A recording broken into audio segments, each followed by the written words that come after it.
Hello everyone, and welcome back to WAW Bandai Product and Figure Review.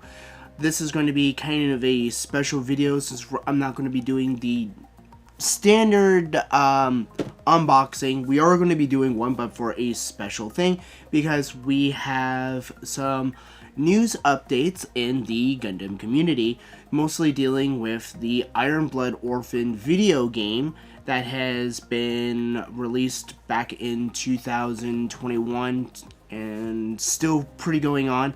Again, only in Japan. It had a really good feature with dealing with the Iron Blood Orphan Erd Hunter series.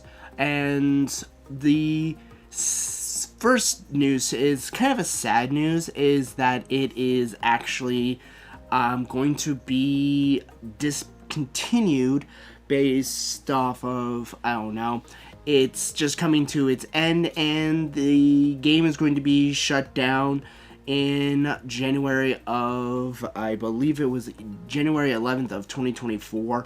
So yeah, a lot of people that had really played that game heavily, it's going to be kind of a sad thing. So like I said, there was two news.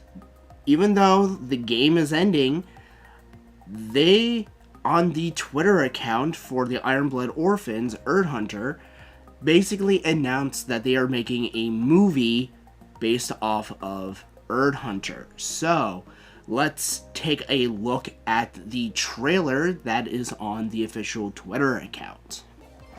Alrighty, so I think that was Venus, and we're in space. Alrighty. It's looking pretty good. The animation is on par to like the Iron Blood Orphan series. Good melee right there. Looks like dynamic story is going to be in here. That was actually a pretty cool trailer for the new Iron Blood Orphan series, or I should say movie. So yeah, that is really cool. So let us actually now move on to the main portion of the video, and that is the unboxing portion. And with that in mind, we are going to be basically looking at 144 scale Gundam Hajiroboshi, which is going to be the main unit being featured in the movie. So this is from Erd Hunters, and basically it's a mobile game. It came out like I've mentioned, it came out not too long ago. Fanfare's pretty good with it, and it's a fairly popular game. Unfortunately, it's only in Japan, so we only got the model kits from this series. And so this is a completely different Gundam. So this isn't an iteration of the Barbatos. It's just in the same universe, with the fact that there are 300 of these Gundam frames, and the game kept revealing frame after frame after frame. And the lovely thing is that game actually had a lot of cool anime cutscenes that told a really good story, and they had 12 parts, and they broke them up into like part 1, part 2. So yeah, I never really got a chance to play the game. Again, it's I believe it was only Japanese exclusive. So, unfortunately, unless you are living in Japan, that was the only place you could actually play the game. But I digress, and let's move on into the unboxing of this very unique Gundam.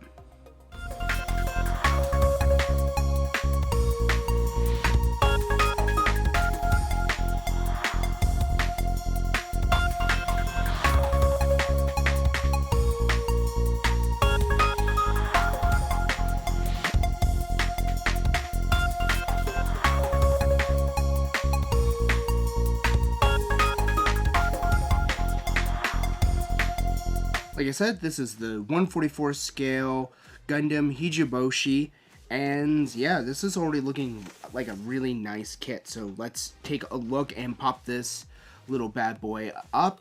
But first, we can tell this is actually fairly new. This actually came out in 2020, so this is actually still a fairly new kit. As you can see, I don't even have the wrapping out. So let's take a look at the inside of this. And as we can see, it's fairly nicely packaged. We have stickers, several main parts, and we got the instruction manual. So let's pop these back in here for right now, and let us take a look at the instruction manual. So this is the instruction manual. Fortunately for us, this is in English, so let me zoom in for all of you guys. But this is basically giving us a brief description of the unit that's been featured in the show and the pilot, which we just saw in that video. So yeah, so it's basically one of the standard instruction manuals. So it's a pamphlet style, so it just kind of folds out just like that. And so they're basically standard typical you know, piece together head unit, chest unit, various other assemblies for the arms, legs, and various other gimmick parts, such as it looks like it has some really cool back boosters right here. So let's take a look at the unit itself. Alrighty, so the surprising thing that I've actually noticed just by opening this for the first time is that this is not white. This is actually, I know the camera doesn't do it justice, but this is like a light pink color on here. So again, the camera doesn't do very good justice for this, but this is actually pink as for the main color for the unit. So that's really interesting that it's a very light pinkish color, but the molding is still fairly nice. This is going to give you a wonderful opportunity for doing more panel lining to really get these lines to be nice and sharp. Plastic is fairly sturdy, courtesy of Bandai, always making their plastic models very durable, very nicely molded. There's really not a lot of like aftermarket parts that needs to be like majorly painted over or really sanded, so you can definitely do straight builds. But yeah, overall this is a really nice, and this is mostly just for, I believe, the boosters, some of the shoulder armor, here's the head and backpack and parts of the legs. So that's actually pretty cool. Instead of white, it's pink. Next we have another, this is all gray, so these are going to be more for the joints, and this is going to be the standard typical for most of the Iron Blood Orphan mechs. Really are they have their own skeleton, so these are going to be basically roughly the same style as all of the other Iron Blood Orphan, because again, this is a Gundam and there's 300 mobile suit Gundams that use the same style frame. So basically you're going to have a lot of commonality with when you're building the inner frame, and it's mostly the armor that is going to be the defining factor of what really makes this unit unique. So yeah, overall really nice, nicely molded. Moving on to the other sections. Here's this section right here, and this is where we're going to have more of the color. We can see that it actually has a melee weapon. Here is the iconic V for it, and it looks like it's all solid yellow. So we did see on the box that it does actually have yellow, or I should say red trim. So either you're going to need to use Gundam marker, use the stickers. I personally would recommend painting it. Actually, it would just probably make it look a little bit nicer, a little bit neater, and you don't have to worry about a peeling sticker. Again, we have various other, like, this is mostly where it's weapons and fins for the booster wings, I guess. And we have the nozzles here and various other pieces here. So again, it's really nice. It's nicely organized and compartmentalized. So yeah, this is already looking like a really nice, solid kit. let us, again, more of the pink armor that is going to go on top. This looks like it's the other section, because this is, the first one was C1, this is C2. Good thing there's no C4. I hope you got the joke. But yeah, so this is actually, again, more of the same duplicate parts that are on Runner C1. So don't really need to go over that. Just, again, really nice panel lining opportunity here, or even scribing for more additional lines. Lastly, we have another part, which is B2. So this is going to be a lot of the other duplicate parts, such as for the feet and jet nozzles.